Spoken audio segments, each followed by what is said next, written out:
ओम शांति, ओम शांति, ओम शांति। आज बाबा कह रहे मीठे बच्चे, इस शरीर की वैल्यू तब है जब इसमें आत्मा प्रवेश करती है। अगर आत्मा प्रवेश नहीं करे तो शरीर का वैल्यू है। जाकर जला देते हैं शरीर को। कोई फील करते हैं कि इसको दर्द होगा? कुछ नहीं होता भी नहीं है कि बस शरीर को तो कुछ होता भी नहीं है। तो इस शरीर का कोई वैल्यू नहीं है, आत्मा का वैल्यू है। हम आत्मा को वैल्यू दें। हम आत्मा के साथ क्या कर रहे हैं? तो लेकिन सजावट फिर शरीर की होती, आत्मा की नहीं। सजावट किसकी करते? आत्मा की नहीं करते हैं। आत्मा तो बिंदी है, शरीर को सजाते हैं, सुंदर बनाते हैं। प्रश्न है, तुम बच्चों का फर्ज क्या है? तुम्हें कौन सी सेवा करनी है? अब इस बात को समझना है कि हम शरीर की सेवा करें कि आत्मा की सेवा करें। उत्तर है, तुम्हारा फर्ज है अपने हम जिन्स को नर से नारायण बनाना है। देह भान से पहले आत्मिक की स्थिति में लाएंगे तब तो वो नारायण बनेगा ना। तो नर से नारायण बनाना, हम जिन्स मतलब अपने उम्र के लोगों के साथ मिलना जुलना हमारा होता है, तो वैसे लोगों को उसमें सारे लोग आ जाएंगे, लेकिन जो हम जिन्स हैं उनसे मिलना जुलना ज़्यादा होता है। तो नारी से लक्ष्मी बनने की युक्ति जरूर बतानी है। तुम्हें अब भारत की सच्ची रूहानी सेवा करनी है। तुम्हें ज्ञान का तीसरा नेत्र मिला है, जो तो तुम्हारी बुद्धि और चलन बड़ी रिफाइन होनी चाहिए। बाबा हमें ज्ञान दे रहा है तो सुधार किस में होना चाहिए? हमारे अंदर ना, हमारी चेहरा हमारी चलन ऐसी हो जो स्वतः ही हमारा प्रकाश। अभी देखिए सूर्य तो उग रहा है, डेली उग रहा है सूर्य, लेकिन बादल किए हुए, थोड़ा थोड़ा बारिश भी हो रहा है, कीचड़ सूखा पा रहा है रोज। अगर एक दिन भी सूरज अच्छे से उग जाता है तो सब कुछ सूख जाता है, कपड़े से लेकर कीचड़ से लेकर सब कुछ सूख जाता है। तो कमी किस में हो रहा है? जो बादल आ रहा है उसको हम हटा नहीं पा रहे हैं। तो हम जब अपनी आत्मा रूपी सूर्य को पूरी तरह से जागृत कर ले कि मैं कौन, मेरा कौन, तो कोई भी परिस्थिति बड़ी नहीं है, बड़े हम हैं। लेकिन हम अपने देभान में अपने अनुसार चलेंगे तो हम खराबी करते। तो बाबा कहते हैं कि तुम्हारी बुद्धि और तुम्हारी चलन रिफाइन हो जानी चाहिए। किसी में भी मोह भी नहीं होना चाहिए। हम रिश्तों को निभाएं जरूर, मोह का कीड़ा नहीं होना चाहिए। मेरा तेरा नहीं, मेरा परिवार है, मेरा ये है, कुछ नहीं मेरा है। बाबा जहाँ रखे बहुत खुश, बहुत खुश। क्योंकि शुरुआत में ना जब ज्ञान में आए थे तो लोगों को लगा ना कि ये ज्ञान पागल कर देता, क्योंकि ब्राह्मण बच्चे ही परिवार वालों के कान में डाल दिए थे कि इस ज्ञान में चलेगी ना तो दिमाग खराब हो जाएगा। और वहाँ हमको ले जाके इलाज कराने के लिए मैके में छोड़ दिया गया था, जबकि पहले जाना चाहते थे तो नहीं ले जाया जाता था, बोलते थे नहीं तुम नहीं जाओ, और उसके बाद ले जाया गया। बाबा को बोले वहाँ पर भी कि बाबा, पहले तो बोले बाबा हमको नहीं रहना, जब रहना चाहते तो रहने नहीं मिला, और अब नहीं रहना चाहते तो रहने मिल जा रहा है। तो फिर बाबा टच किया, बच्ची पढ़ी क्या हो, जहाँ रखें जो खिलाएं तुमको रहना है, मेरा तेरा क्यों कि हम वहीं रहें। हम बोले ये भी बात सही। हम बोले ठीक है बाबा, सबको मिला कर भी चलेंगे। और वही की, बाबा को याद करके बहुत अच्छे से चले, सब कुछ अच्छा करके आए। बाबा का ज्ञान हमेशा हमारी बुद्धि में चक्र लगाना चाहिए कि क्या बोल रहा है बाबा, कैसे रहने के लिए बोल रहा है। शरीर से ही ना सहना है, क्या हुआ, सह लेंगे तो किसी में मोह जरा भी नहीं होगा, तो आपका चेहरा चलन प्रत्यक्षता जरूर करता है। गीत बजा, नयनहीन को राह दिखाओ प्रभु। आँख तो था लेकिन रहना बोलना करना नहीं आता था। बाबा का ज्ञान हमें सिखाया कि कैसे तुमको रहना करना है, चलना है। ओम शांति, डबल ओम शांति। तुम बच्चों को रिस्पॉन्ड करना चाहिए ओम शांति। ओम शांति बोलने पर रिस्पॉन्ड करना है। हमारा स्वधर्म है शांति। तुम अभी शांति के लिए थोड़ी कहाँ जाओगे, जाएंगे अब कहीं शांति के लिए? शांति हमारे अंदर है। जब तक हमारे अंदर जो मैं आत्मा शांत स्वरूप में नहीं आती हूँ तब तक ढूंढना पड़ता है। जब मैं आत्मा शांत स्वरूप हूँ अपनी स्वरूप में स्थित हूँ, तो जहाँ जहाँ भी जाऊंगी वहाँ शांति का सूर्य उगेगा और वहाँ शांति का वाइब्रेशन फैलेगा। हमारे अंदर की कमी है, हम अपने ऊपर देह का बादल लगाए फिर रहे हैं। सूर्य तो है हम, लेकिन हमारे ऊपर देह का बादल आया हुआ है। तो मनुष्य मन की शांति के लिए कहाँ कहाँ जाते हैं? साधु संतों के पास भी चले जाते हैं। अब मन बुद्धि है आत्मा के ऑर्गन्स, शरीर का ऑर्गन्स तो है नहीं मन बुद्धि। तो जैसे वह शरीर के ऑर्गन्स है, वैसे मन बुद्धि और चक्षु हैं। तो बाबा कहते हैं जैसे शरीर के ऑर्गन्स है ना, वैसे मन बुद्धि और चक्षु ज्ञान का चक्षु है। अब चक्षु जैसे यह नयन है, वैसे वह नहीं है। कहते हैं प्रभु नयनहीन को राह दिखाओ। तो क्यों नहीं बोले हे साधु सन्यासी मेरे नयनहीन को राह दिखाओ, हे प्रभु बोला गया। अब प्रभु व ईश्वर कहने से वह बाप का लव नहीं आता है, भगवान कहने से प्यार नहीं जचता है। बाप से तो बच्चों को वर्षा मिलता है, वहाँ तो तुम बाप के पास सामने बैठो, यहाँ पर पढ़ते भी हो। तुमको कौन पढ़ाते हैं? बाबा। तो तुम ऐसे नहीं कहोगे कि परमात्मा व प्रभु पढ़ाते हैं, ऐसे यहाँ नहीं बोलते, हम लोग बोलते हैं बाबा पढ़ाते हैं।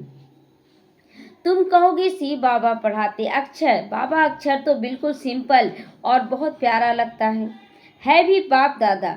आत्मा को आत्मा ही कहा जाता है, वैसे वो परमात्मा है। बाबा कौन है? परमात्मा, और हम आत्मा हैं। तो वह कहते हैं मैं परमात्मा यानी परमात्मा तुम्हारा बाप हूँ। फिर मुझ परमात्मा का ड्रामा अनुसार नाम रखा हुआ है शिव। शिव ही नाम क्यों चुना गया? क्योंकि शिव का मतलब होता है कल्याणकारी। तो बाबा कल्याणकारी हैं। तो ड्रामा अनुसार, ड्रामा में सबका नाम चाहिए ना।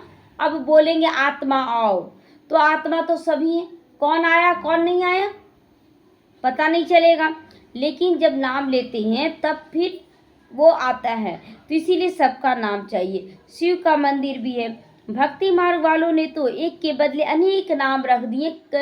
ये सब नाम कर्तव्यवाचक नाम जैसे शिव का रखते हैं, अमरनाथ, महाकाल, वैद्यनाथ, ये नाम क्या है? उनके कर्तव्यवाचक नाम हैं। तो और फिर ढेर के ढेर मंदिर भी बनाती रहती। चीज एक ही है, नाम अलग, कर्तव्य अलग होता। चीज एक ही है, एक ही आत्मा है। माँ के रोल में है, पत्नी के रोल में है, बेटी के रोल में है ना, एक नारी के रोल में रोल है ना, लेकिन है तो एक ही है। तो सोमनाथ का मंदिर कितना बड़ा बनाते हैं, कितना सजाते हैं, महलों आदि को भी कितना सजावट रखते हैं। आत्मा की तो कोई सजावट हो ही नहीं सकती। आत्मा की सजावट कैसे नहीं हो सकती है? आत्मा तो बिंदी है ना, लेकिन इसको भी बाबा संस्कारों से सजाता है। वैसे परमात्मा की भी सजावट नहीं है, वह तो बिंदी है। बाकी जो भी सजावट है वो शरीरों की जो दिखता है। तो बाप कहते हैं ना हमारी सजावट है ना आत्माओं की सजावट, आत्मा है ही बिंदी। इतनी छोटी सी बिंदी तो कुछ पाठ बजा न सके, वह तो छोटी सी आत्मा शरीर में प्रवेश करती है तो शरीर को कितने प्रकार की सजावट होती है। जब उस आत्मा शरीर में प्रवेश करती है तब उसके अनुसार, जैसे आत्मा शरीर ली है पुरुष का तो पुरुष के अनुसार सजावट देते हैं, स्त्री का रूप ली है तो स्त्री के अनुसार सजावट देते हैं। तो मनुष्य के कितने नाम भी रखते हैं। किंग क्वीन की सजावट कैसी होती है? आत्मा तो सिंपल बिंदी है। अभी तुम बच्चों ने यह भी समझा है, आत्मा ही ज्ञान धारण करती, शरीर धारण करता है क्या? ज्ञान आत्मा धारण करती है। बाप कहते मेरे में भी ज्ञान है ना, शरीर में तो थोड़े ज्ञान होता है, मुझ आत्मा में ज्ञान है। मुझे यह शरीर लेना पड़ता है तुमको सुनाने के लिए। ज्ञान तो आत्मा में भरा हुआ है, लेकिन सुनाने के लिए बाबा को ज्ञान शरीर लेना पड़ता है। शरीर बिगड़ तुम भी कुछ ना सुन सको। अगर शरीर छोड़ दे शरीर तो सुना नहीं सके और ना सुन सकेंगे। तो अब यह गीत बनाया है कि नयनहीन को राह बताओ। तो क्या शरीर को राह बतानी है? नहीं, आत्मा को बतानी है। तो शरीर को राह बतानी नहीं है। शरीर का दोनों नयन है, हम रास्ता देख रहे हैं कहाँ जाना है, लेकिन हमें ये नहीं पता कि सही रास्ता क्या है गलत, उसके लिए राह दिखाने। तो यहाँ पर मन और बुद्धि की आंखें हैं। तो आत्मा को समझाया जा रहा, आत्मा ही पुकारती है ना। शरीर को तो 2 नेत्र हैं, 3 तो हो न सके। मन और बुद्धि, जैसे शरीर का नेत्र है 2, उसी तरह आत्मा का नेत्र है, मन और बुद्धि दोनों नेत्र हैं। और मन बुद्धि से जो हम समझते हैं, करते हैं, देखते हैं, वही संस्कार भरता है। तो उसी तरह इन आँखों से जैसे देखते हैं वैसे हम लोग चलते हैं, काम करते हैं। तो तीसरे नेत्र का यहाँ मस्तक में तिलक भी देते, यहाँ तीसरा नेत्र होता है, यहाँ तिलक देते हैं, उसको सम्मान देते हैं। कोई सिर्फ बिंदी मुआफिक देते हैं, कोई लकीर निकालते हैं। बिंदी तो है आत्मा, आत्मा तो बिंदी है। तिलक भी कितने प्रकार के देते हैं ना, कोई इतना लंबा, यहाँ से पूरा यहाँ तक लंबा देते हैं कृष्णपंथी जो रहते हैं, और कोई बिंदी देते हैं छोटा सा, कोई ऐसे अंगूठे मिसल भी दे देते हैं। तो बाकी ज्ञान का तीसरा नेत्र मिलता है। आत्मा को पहले ज्ञान का तीसरा नेत्र नहीं था, कोई भी मनुष्य मात्र को ये ज्ञान नहीं है, अभी किसी को भी नहीं, इसीलिए ज्ञान नेत्रहीन कहा जाता है। बाकी यह आंखें तो सबकी हैं, सारी दुनिया में कोई को तीसरा नेत्र नहीं है। तुम हो सर्वोत्तम ब्राह्मण कुल के। तुम जानते हो भक्ति मार्ग और ज्ञान मार्ग में कितना फर्क है, फर्क नजर आ रहा है ना, क्या भक्ति मार्ग और क्या ज्ञान मार्ग है, दोनों का अंतर अब हमें समझ में आता है। कितना भटकना होता था और ज्ञान में कितना स्थिरता, कितना आराम है, समझिए। तो तुम रचता और रचना के आदि मध्य अंत को जानकर चक्रवर्ती राजा बनते हो। सब कुछ जान गए ना, पिछला भी जान रहे हैं, वर्तमान भी जान रहे हैं और अगला भी जान रहे हैं, भविष्य भी जान रहे हैं। जैसे ICS वाले बहुत ऊंचा पद पाते हैं, परंतु यहाँ कोई पढ़ाई से MP ये आदि नहीं बनते हैं। यहाँ तो चुनाव होते हैं, जैसे कोई नेता बनता है तो चुनाव होता है ना, वोट्स पर MP आदि बनती हैं। अभी तुम आत्माओं को बाप की श्रीमत मिलती है, और कोई भी ऐसे नहीं कहेंगे कि हम आत्मा को मत देते हैं। आत्मा को मत कोई भी नहीं देता, हम अपना पुरुषार्थ करते हैं और उससे ऊंचा पद पाते हैं। तो वह तो सब है देह अभिमानी। बाप ही आकर देही अभिमानी बनना सिखलाते हैं। सब देह अभिमानी अभी हैं, देह अभिमान में गलत सही सब करते जा रहे हैं। अगर देही अभिमानी बन जाएं तो गलती ना हो। तो मनुष्य शरीर का कितना भपका रखते, सजाते ना अपने आप को, भपका दिखाते हैं। और बाबा के बच्चे जो जैसे है वैसे ही जाते हैं, और उसी से उनकी प्रत्यक्षता होती है, बाप की प्रत्यक्षता होती है। तो यहाँ तो बाप आत्माओं को ही देखते हैं। शरीर तो विनाशी है, बर्थ नॉट ए पेनी है, कौड़ी मिसल है। जानवरों को फिर भी खाल आदि बिकती है, जानवरों का खाल बिकता है। अब मनुष्य कैसा विकारी है कि उसका शरीर कोई खरीदेगा, उसका शरीर भी कोई नहीं खरीदेगा।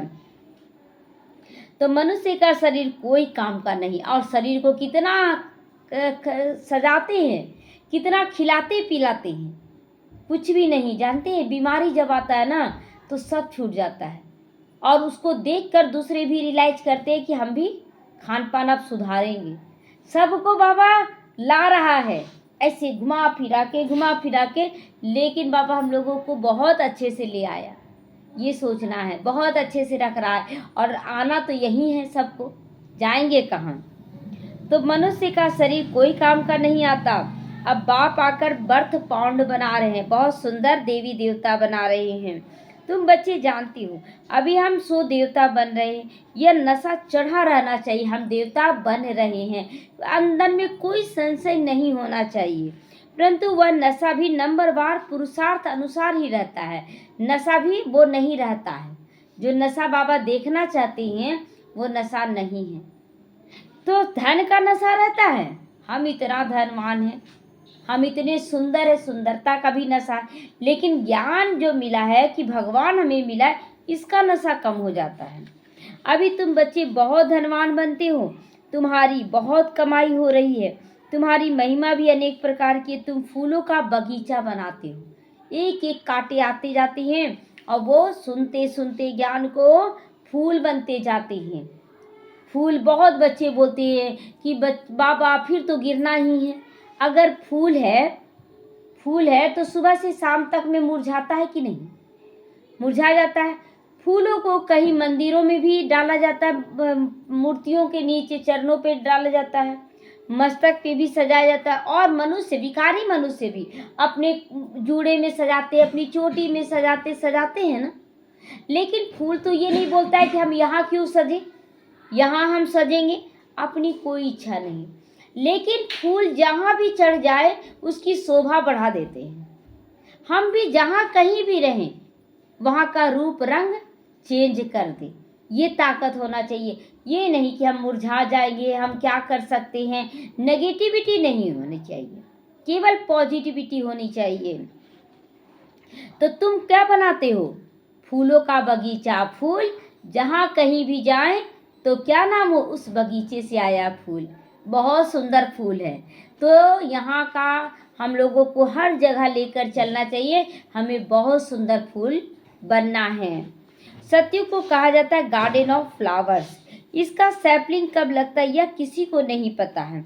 तुमको बाप समझाते हैं, बुलाते भी हो ना, हे भगवान आओ आओ हमें सुंदर फूल बनाओ। तो उनको माली नहीं कहेंगे, लेकिन बाबा तो बागवान है, माली कौन हो गए? तो माली तो तुम बच्चे हो जो सेंटर संभालते हो। तो सेंटर्स को अच्छा बनाना चाहिए ना, सेंटर अच्छा बना, यहाँ के कोई भी बच्चे कहीं भी जाए एक्यूरेट बन जाए।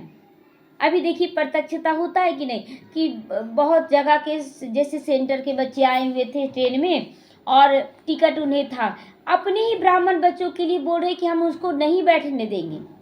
क्यों? उसका टिकट वेटिंग में था, लेकिन कोई और भी बोले कि नहीं हम तो देंगे। तो प्रत्यक्षता हुआ ना टीचरों का कि कैसा ज्ञान दिया, जो अभी तक इनको नहीं समझ में आता कि परिवार को लेके चलना चाहिए। और हम लोगों को लगता है कि कहीं भी जाएं अब तो हर एक आत्मा को सहयोग देंगे। हाँ, ये भी नहीं कि अपनी सीट छोड़कर सहयोग दें। लेकिन जगदीश भाई जी लोग क्या करते थे ना, सीट लेते थे और ज्ञान देना रहता था ना, तो ज्ञान सीट दे देते थे जो खड़े हैं, और उसको फिर बैठकर ज्ञान देते थे, ज्ञान देने की युक्ति रचते थे। ये नहीं सोचते थे कि हम तो ज्ञानी हैं, हम तो ब्राह्मण बन गए, देवी देवता बन रहे, हम जमीन में कैसे बैठे, बस जमीन में बिछा लिए सो जाते थे। तो सोचिए कि आदि रतन करके गए और हम लोग अहंकार दिखाते हैं। तो माली अनेक प्रकार के होते हैं, इसी से माली तय दिखता है। जैसा फूल वैसा माली, बोलते हैं ना, फूलों से ही पता चलता है माली कैसा होगा। तो बागवान तो एक ही है। मुगल गार्डन के माली को पगार भी इतनी बड़ा मिलता होगा ना। बगीचा ऐसा सुंदर बनाते हैं, जो देखने आते हैं लोग, मुगल लोग बहुत शौकीन होते हैं। उनकी स्त्री मरी तो ताजमहल बना दिया ना, कितना शौकीन थे। उनका नाम चला आता है, कितनी अच्छे अच्छे यादगार बनाए हुए। तो बाप समझाते हैं मनुष्यों को कितनी महिमा होती है। मनुष्य तो मनुष्य ही है, क्या महिमा। मनुष्य तो मन के अनुसार चलने वाले हैं, तो क्या महिमा। लड़ाई में ढेर के ढेर मनुष्य मरते हैं, क्या करते हैं, घासलेट या पेट्रोल डालकर खलास कर देंगे। एक एक को तो नहीं, इतना सारा लकड़ी सजा के चिता जलाया नहीं जाएगा। अगर युद्ध में बहुत सारे लोग शरीर छोड़ दिए, सबको एक जगह डाल दिया गया और जला दिया गया। कोई तो ऐसे ही पड़े रहते हैं, जलाने वाला भी कोई नहीं रहता है। तो तू दफन थोड़े ही करते हैं, कुछ भी मान नहीं रहता इस शरीर का। जिस शरीर के पीछे जीवन भर तुम लगा रहे हो, ऐसा खिलाना है, ऐसा सजाना है, उस शरीर को कोई मान नहीं। रास्ते में पड़ा रहेगा, कोई देखने वाला नहीं। वो तो लौकिक में अपने परिवार वाले होते तो जाकर जला देते, लेकिन बाहर वालों को मुर्दा शरीर से कोई वास्ता नहीं है। तो अब तुम बच्चों को कितना नारायणी नशा चढ़ना चाहिए कि हमें क्या बनना है। यह है विश्व के मालिक बने का नशा। सत्य नारायण की कथा है तो जरूर नारायण ही बनेंगे ना। ये कथा क्या है? सत्य नारायण की कथा है। सत्य स्वरूप में स्थित होकर अच्छे कर्म करके नारायण बनने की कथा है। आत्मा को ज्ञान का तीसरा नेत्र मिलता है, देने वाला बाप है। तीसरी की कथा है, तीसरी की भी कथा, कैसे तीसरा नेत्र खुलता है, इन सब का अर्थ बाप बैठ समझाते हैं। तो कथा सुनाने वाले कुछ भी नहीं जानते, अमर कथा भी सुनाते हैं। अब अमर कथा पे कहाँ दूर दूर जाते हैं, बाप तो यहाँ आकर सुनाते हैं। अमरनाथ जाते हैं, कितना चढ़ना पड़ता है, कितना शरीर से झेलना पड़ता है। हम लोगों को कहीं जाने का ज़रूरत है? जो घूम रहा है चारों तरफ वो कार्तिकेय, जो एक जगह बैठकर अपने बाप दादा या माता पिता को फॉलो कर रहा वो गणेश। तो प्रथम पूजा किसकी हुई? गणेश की। तो ऊपर तो सुनाते नहीं ये सब बातें, वहाँ थोड़ी पार्वती को बैठ अमर कथा सुनाई। यह कथाएं आदि जो बनाई हुई है ये सब ड्रामा में नूंधा हुआ है। जाते अमरनाथ, अमरनाथ में कथा सुना देते हैं क्या? तो फिर होगा यही सब। लेकिन बाप बैठ तुम बच्चों को भक्ति और ज्ञान का कंट्रास्ट बता रहे हैं, अंतर बता रहे हैं कि क्या अंतर है, भक्ति में कितना भटकना होता था। अभी तुमको ज्ञान का तीसरा नेत्र मिला है। कहते हैं ना, हे प्रभु अंधों की राह बताओ, अंधों को राह बताओ। भक्ति मार्ग में पुकारती है, बाग पाकर तीसरा नेत्र देती है, जिसका कोई को पता ही नहीं था सिवाय तुम्हारे। अभी भी किसी को ज्ञान का तीसरा नेत्र का पता नहीं। ज्ञान का तीसरा नेत्र नहीं है, कहेंगे चूचा अंधकार धुंधकारी, है ना, कहेंगे चूचा धुंधकारी। आंखें भी कोई कैसी है, कोई की कैसी होती है ना, आंखें भी, स्थूल आंखें भी कैसी होती है। तो ज्ञान का नेत्र सबका एक जैसा नहीं है, कोई कितना ज्ञान को समझता है, कोई कितना समझता है। कोई की तो बहुत शोभामान आंखें होती हैं, ये आंखें भी देखिए, किसी की आंखें बहुत सुंदर होती हैं। तो ज्ञान का नेत्र भी किसी का बहुत अच्छा होता है, समझने की शक्ति होती है। फिर उस पर इनाम भी मिलता है। फिर नाम रखते मिस इंडिया, मिस फलानी, है ना, मिस यूनिवर्स, ये सब नाम पड़ता है। तुम बच्चों को अब बाप क्या से क्या बनाते हैं, तो इनाम बाबा से भी मिलता है। श्री कृष्ण की इतनी महिमा क्यों है? क्योंकि सबसे जास्ती ब्यूटीफुल बनते, इसीलिए श्री कृष्ण की महिमा है। नंबर 1 में कर्मातीत अवस्था को पाते, इसीलिए नंबर 1 में गायन है। यह भी बाप बैठ समझाते। बाप बार बार कहते, बच्चे मन मना भाव, मन को शुद्ध और पवित्र बनाकर, मन को परमात्मा की याद में लगाकर श्रेष्ठ कर्म करो। हे आत्माएं, अपने बाप को याद करो। बच्चों में भी नंबरवार तो है ना, लौकी बाप को भी समझो। 5 बच्चे हैं, उनमें बहुत सयाना होगा तो उसको नंबर 1 में रखेंगे कि नहीं? अगर 5 बच्चा है, छोटा बच्चा ही ज़्यादा तेज तरार है तो उसको नंबर 1 में रखा जाएगा। अगर बड़ा भी नहीं है, अगर तेज है तो उसको भी पीछे कर देते हैं। तो हमें ज्ञान को समझ कर चलना है, ज़्यादा टिक टिक नहीं करना है। बहुत ज़्यादा बोलने वाला ज्ञानी नहीं कहलाता है। जो शांत रहता है, जो कम बोलकर अच्छा बोलता है, उसको ज्ञानी आत्मा। जैसे बहुत बच्चे दिखाते हैं अपने आप को कि हम ज्ञान को बहुत समझ रहे, बहुत बीच बीच में बोलते हैं, तो ऐसे बच्चों का भी बाबा मान नहीं रखता है। समझकर अपने अंदर धारण करने वाले बच्चों को बाबा मान देता है। तो माला का दाना वही हुआ ना। कहेंगे यह दूसरा नंबर है, जो बड़ा बच्चा भी है और अच्छे से ज्ञान को नहीं समझ रहा, केवल दिखावा कर रहा है, तो उसको भी पहला नंबर में ना रख के उसको दूसरा तीसरा नंबर में रखेंगे। तो यह तीसरा नंबर है। तो यह एक जैसे तो कभी हो ही नहीं सकते सारे बच्चे। बाप का प्यार भी नंबरवार होता है ना, तो वह तो हद की बातें, यह है बेहद की बातें। जिन बच्चों को ज्ञान का तीसरा नेत्र मिला है, उनकी बुद्धि और चलन आदि बड़ी रिफाइन होती है। एक किंग ऑफ फ्लावर होता है, तो यह ब्रह्मा और सरस्वती किंग और क्वीन फ्लावर ठहरे, ये दोनों महाराजा महारानी ठहरे। ज्ञान और याद दोनों में तीखे गए, ये ज्ञान में भी तीखे और योग में भी तीखे गए। तुम जानते हो हम देवता बनते हैं तो मुख्य 8 रतन बनते हैं। तो पहले है फूल। फूल कौन? शिव बाबा। शिव बाबा है फूल। फिर युगल दाना ब्रह्मा और सरस्वती हैं। माला सिमरते हैं ना, वास्तव में तुम्हारा पूजन नहीं है, सिमरन है। पूजन नहीं है, सिमरन है। जैसे माला लेते तो जाप करते हैं ना, नमः शिवाय नमः, एक दाना को लेकर, तो यहाँ सिमरन हो रहा है। तुम्हारे ऊपर फूल नहीं चढ़ा सकते हैं। फूल तब चढ़े जब शरीर भी पवित्र हो। तो जो ये माला किया जा रहा है, माला का सिमरन किया जा रहा है, वो ब्राह्मणों का सिमरन है जो आदि रतन बने हैं। और पूजा होती है, जो देवी देवता का शरीर संपूर्ण पवित्र बनते, फिर उनकी पूजा होती है। तो फूल तब चढ़े जब शरीर भी पवित्र हो। यहाँ कोई का भी शरीर पवित्र नहीं है, क्योंकि जन्म भी विकार से हुआ है और विकारों में भी जाते हैं। तो सब विष से पैदा होते हैं, इसीलिए विकारी कहा जाता है। इन लक्ष्मी नारायण को कहते ही हैं संपूर्ण निर्विकारी। लक्ष्मी नारायण को बच्चे तो पैदा होते होंगे ना, वहाँ भी बच्चे होंगे। ऐसे नहीं कि कोई ट्यूब से बच्चा पैदा हो जाएगा, जैसे कि अभी होता है ना, टेस्ट ट्यूब होता है ना, इंजेक्शन लगाकर बच्चे पैदा किए जा रहे हैं। तो ये भी एक पवित्रता की निशानी यहाँ पर दिखाया जा रहा है। यहाँ तो योग बल है नहीं, तो बच्चों का पवित्रता से कैसे होगा? तो वही टेस्ट ट्यूब से हो रहा है। तो यह भी समझने की बात है। तुम बच्चों को यहाँ 7 रोज भट्टी में बिठाया जाता है। भट्टी में ईंटों को कोई तो पूरा पक जाता है, कोई कच्चा भी रह जाता है।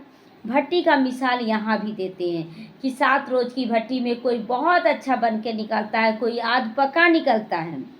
अब ईंट की भट्टी का थोड़े ही शास्त्रों में वर्णन हो सकता है। फिर उसमें बिल्ली की भी बात है। गुलप कावली की कहानी भी बिल्ली का नाम दिखाया है कि दीवे दीपक को बुझा देती है। माया बिल्ली आई और दीपक को बुझा दी। कौन सी माया आती है? शरीर की माया आई। अब हम बहुत अच्छे से बाबा की सेवा कर रहे हैं, शरीर में रोग आया तो हम कहना शुरू करते हैं बाबा हम तो बहुत सेवा करते हैं, फिर मेरे शरीर में कष्ट क्यों? अरे पिछला हिसाब किताब है ना। तो उसको योग बल से बाबा क्या बोला कि योग और भोग की लड़ाई चल रही थी। ब्रह्मा बाबा का, मम्मा का भी हुआ। कौन जीता? योग जीता, भोग हार गया। तो यहाँ पर दीपक बुझा देता है बहुतों का। फिर देहधारियों से को सुधारते सुधारते फिर बोलते नहीं ये तो सुधरेगा नहीं। कौन बुझा दिया? माया बुझा दी। हम जीत पाए ही नहीं। हम ताकत रखे झंडा गाड़ने का, हारे क्यों? कभी बोलना भी पड़े, कभी सहना भी पड़ेगा, कभी समाना भी पड़ेगा, सामना भी करना पड़ेगा। सब कुछ करें, मना नहीं है, लेकिन आत्मिक स्थिति में करेंगे। तो तुम्हारा भी यही हाल होता है। माया बिल्ली विघन डाल देती है, तुम्हारी अवस्था गिरा देती है। क्यों? देह अभिमान आ जाता है तुम्हारे अंदर भी, अहंकार आ जाता है। हम तो बहुत अच्छे, हम तो कर लेंगे, हम बहुत अच्छे हैं। तो पहला नंबर फिर और विकार आ जाता है। पहला नंबर आया देह अभिमान का विकार, फिर और विकार आने लगता है। देखिए अभी कितनी पत्नियां जो बोलती हम पवित्र रहेंगे, तो पवित्र रहने का मतलब समझती ही नहीं। अगर आप पति को छोड़कर चले गए और दूसरी ओर आकर्षित हो रहे हैं तो क्या वो सही है? किसी के नाम रूप में क्यों फंसना? अभी बाबा बोलता है क्या कि चाहे स्त्री हो चाहे पुरुष हो, किसी के नाम रूप में भी नहीं फंसना है। हम लेके सबको चलें, लेकिन डिटैच भी होने का क्षमता रखें। तो मोह भी बहुत होता है, बच्चे कैसे पलेंगे, इसका क्या होगा, मोह भी बहुत है।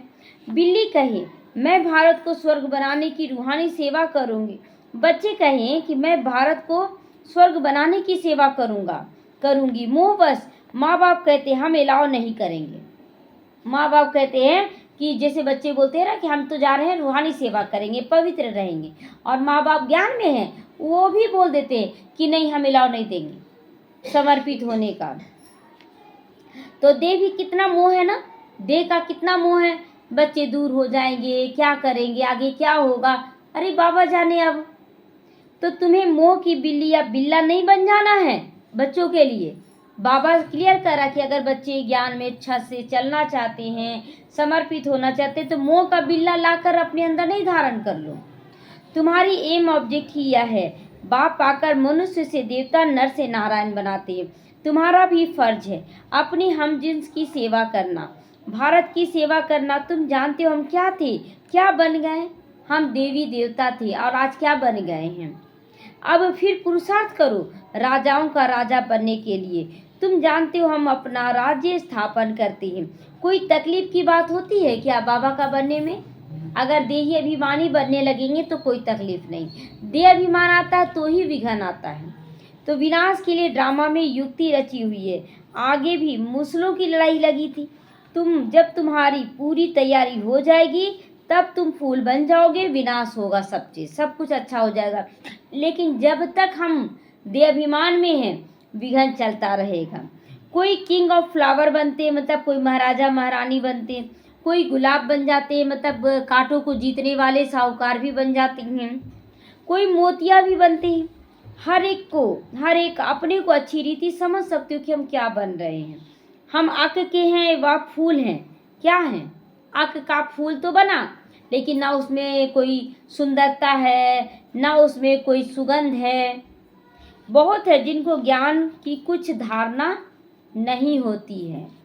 तो नंबर वार तो बनेंगे ना, तो या तो बिल्कुल हाईएस्ट या फिर बिल्कुल लोवेस्ट बन जाते हैं, लोएस्ट बन जाते हैं। राजधानी यहाँ बनती है, शास्त्रों में दिखाया है। पांडव गल मरे, फिर क्या हुआ कुछ भी पता नहीं। कथाएं तो बहुत बनाती हैं, ऐसी कोई भी बात नहीं। अभी तुम बच्चे कितने स्वच्छ बुद्धि बनते हो। बाबा तुमको बहुत प्रकार से समझाते रहते, कितना सहज है। सिर्फ बाप को और वर्षे को याद करना है, बाबा को और वर्षे को याद करना। बाकी कोई भी देधारी, अगर देखिए करने के लिए क्या कहा गया, तुमने निर्णय गलत लिया करने के लिए। वो जान रहा था कि दुर्योधन गलत है, लेकिन उसके एहसानों के तले वो दबकर उसका साथ देता रहा। क्या हुआ, विनाश को प्राप्त किया। अर्जुन में क्षमता कम थी करने से, लेकिन अर्जुन की निर्णय शक्ति थी, तो वो कृष्ण को अपना बनाया और वो अधिकारी बन गया। यहाँ भी हमें तय करना है कि हम किस नाम रूप में फंसे हैं। तो बाप कहते मैं पतित पावन हूँ, तुम्हारी आत्मा और शरीर दोनों पतित है। अब पावन बनना है, आत्मा पवित्र बनती है तो शरीर भी पवित्र बनता है। कर्मेंद्रियों से हम गलत काम करना बंद करते हैं ना। तो अभी तुमको बहुत मेहनत करनी है अपने ऊपर, थोड़ी बहुत नहीं, बहुत मेहनत करना पड़ता है। बाप कहते बच्चे बहुत कमज़ोर हैं, याद भूल जाती है। बाबा खुद अपना अनुभव बताते, भोजन पर याद करता हूँ, शिव बाबा हमको खिलाते, फिर भूल जाते हैं। एक बाइट 2 बाइट खाएं और फिर भूल जाते हैं। तो फिर स्मृति में आती है लास्ट में एकाएक याद आया, अरे बाबा को याद नहीं किए, पूरा खा गए। तो तुम्हारे में भी नंबरवार पुरुषार्थ अनुसार है। कोई तो बंधन मुक्त होते हुए भी फंस मरते हैं। बंधन मुक्त मतलब कुमार कुमारियाँ भी देखेंगे ना कि हम फंसे नहीं, हम तो समर्पित हैं। भाई बहन लोग परिवार सब में फंसे हैं, बोलते हैं हम तो कुमार हैं, हम तो समर्पित है। कहाँ हैं आप समर्पित? धर्म के भी बच्चे बना देते हैं, धर्म के भी बच्चे मतलब कि दूसरे के बच्चों को भी देखना सुनना करने लगते हैं। तो क्या है, तो अभी तुम बच्चों को ज्ञान का तीसरा नेत्र देने वाला बाप मिला हुआ है। इनको फिर नाम दे दिया तीसरी की कथा। तीसरा नेत्र खुलता है ना, तीसरा नेत्र मिलने की कथा। अब तुम नास्तिक से आस्तिक बनते हो। बच्चे जानते हैं बाप बिंदी ज्ञान का सागर है, वह तो कह देते नाम रूप से ही न्यारा है। तो ये ज्ञान का सागर जरूर है, तो ज्ञान सुनाने वाला होगा ना। अगर ज्ञान का सागर, कैसे माने ज्ञान का सागर? डॉक्टर है, कैसे माने वो डॉक्टर है? जब इलाज करेगा तब तो पता पड़ेगा। तिनका नाम रूप लिंग दिखाती है, फिर उनको नाम रूप से न्यारा कैसे कह देते हो? ये सब सोचने की बातें हैं। सैकड़ों नाम रख देते हो, फिर बोलते हो नाम रूप से न्यारा है। बच्चों की बुद्धि में ये सारा ज्ञान अच्छी रीति रहना चाहिए। कहते भी परमात्मा ज्ञान का सागर है, सारा जंगल कलम बनाओ तो भी अंत नहीं हो सकता, इतना ज्ञान है। अच्छा, मीठे मीठे सीखी लदे बच्चों प्रति माता पिता बाप दादा का याद प्यार और गुड मॉर्निंग। रूहानी बाप की रूहानी बच्चों को नमस्ते। हम रूहानी बच्चों की रूहानी माता पिता बाप दादा को याद प्यार, गुड मॉर्निंग और नमस्ते नमस्ते। शुक्रिया बाबा, शुक्रिया। धारणा के लिए मुख्य सार है, अभी हम बाप द्वारा बर्थ पाउंड बन रहे, हीरा बन रहे हैं। हमारा जन्म हीरे तुल्य हुआ है, हीरा बनना है। हम सो देवता बनने वाले, ऐसी नारायणी नशे में रहना है। बंधन मुक्त बनकर सेवा करनी है, कोई बंधन नहीं, बंधन मुक्त बनकर सेवा करनी है। दोनों तरफ का तोड़ निभाते हुए सेवा करनी है, बंधनों में फंसना नहीं है। कर लिए ना, घर का काम हो गया ना, फिर सेवा करने निकल पड़े, बंधन में क्यों फंसना। दूसरा, ज्ञान योग में तीखे बन माता पिता समान किंग ऑफ फ्लावर बनना है, महाराजा महारानी का पद लेना है और अपने हमजिन्स की भी सेवा करनी है। वरदान है, अपने सर्व खजानों को अन्य आत्माओं की सेवा में लगाकर सहयोगी बनने वाले सहज योगी बनो। हमें सहज योगी बनना है और हम जिनको जगाना है उसे बहुत प्यार से बताना है कैसे चलना चाहिए, क्या करना चाहिए।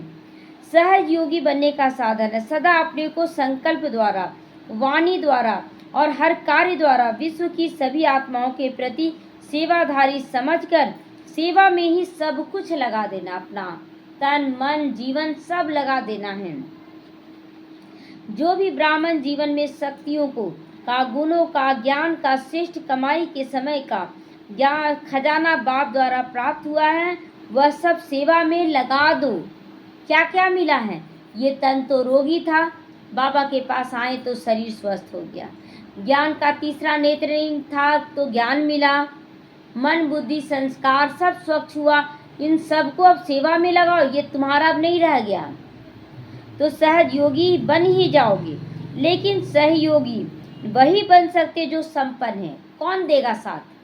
जब हम खुद अच्छे बनेंगे तब तो साथ देंगे ना। तो सहयोगी बनना है, महादानी बनना है।